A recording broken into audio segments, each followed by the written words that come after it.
Reflecting on Chris Froome's adverse analytical finding for salbutamol, I'm surprised but not shocked. I'm surprised because I did not think the team would make that kind of mistake, but not shocked because of the year that Sky have just had. It comes on the back of the whole thing with the Jiffy bag, the Fancy Bears hack, Dr. Freeman's problems, Shane Sutton saying that they were looking for percentages by going into grey areas.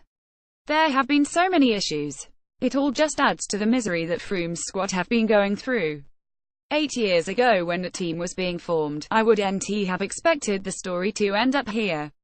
Dave Brailsford launched the team with the aim of being ethical, cleaner, brighter and more transparent than everyone else, but as it's gone on it has all got greyer and darker. I think that's why there is widespread disappointment.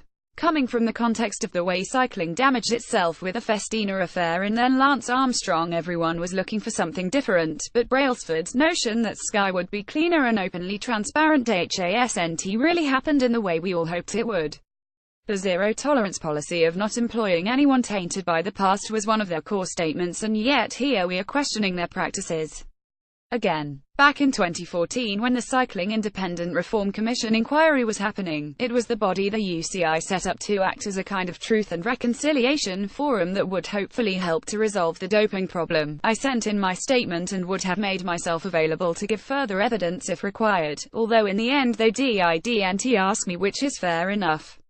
I wanted the Commission to learn there had been a long culture of cheating, and that wasn't a good place for cycling, and it certainly wasn't good for the athletes.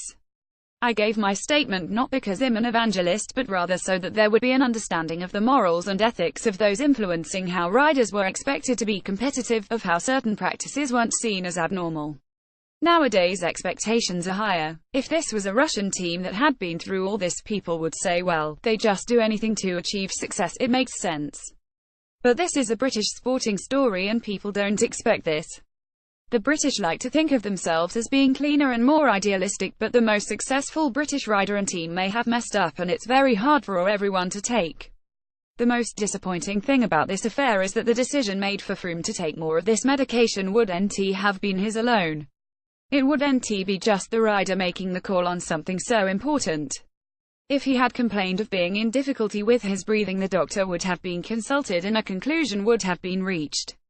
In simpler terms, if the rider is ill, do they continue in the race or do we up the medication? Anything affecting a team leader, and even more so the race leader, is usually done with the approval of the management. I would have thought from the time of the leak of the Fancy Bears computer hack onwards that Team Sky would have been desperate to stay out of anything that might be considered a grey area.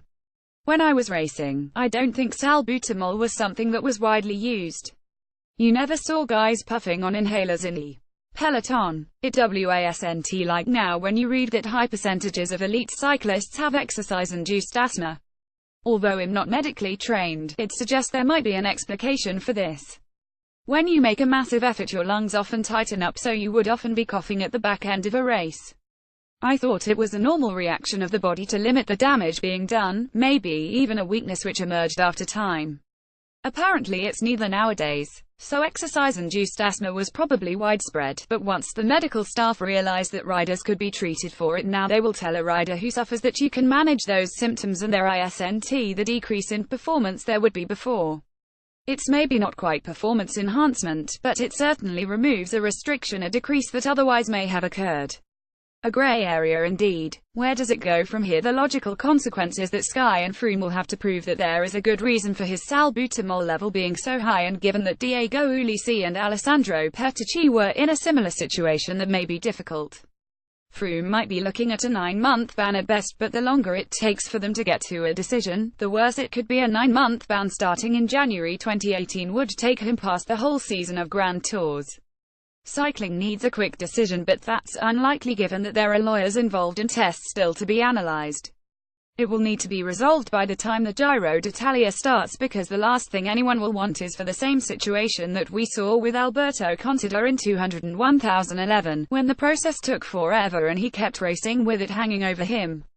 In this case, it would make the UCI look shambolic, and it would be desperate for the fans because they won't want to see Chris get results, then get banned and have the results turned upside down. If that happens, that would not be fair and probably not an acceptable situation for the rival teams and riders to put up with. The Vuelta put Chris Froome where he is now, as that is where he made his breakthrough and went for leadership at Sky, but it might be where it all ends. It has a kind of a religious ring to it, the Vuelta giveth but the Vuelta taketh.